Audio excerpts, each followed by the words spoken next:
Mi-am comandat un... Da, imediat.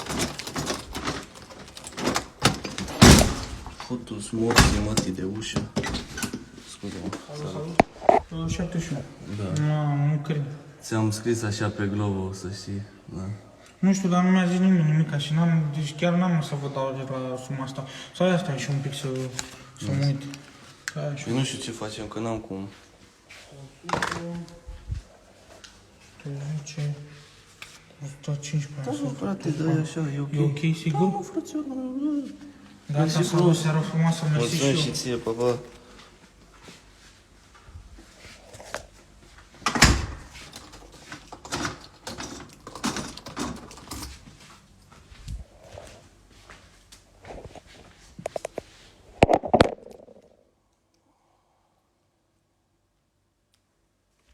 Hai că n-avea râs dacă e țigana la din.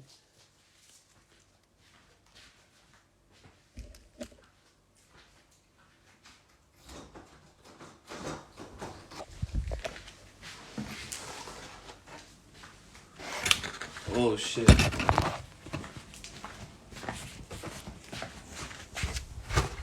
Bă, dar i-am scris în pula mea pe Glovo, coaie, că îi dau.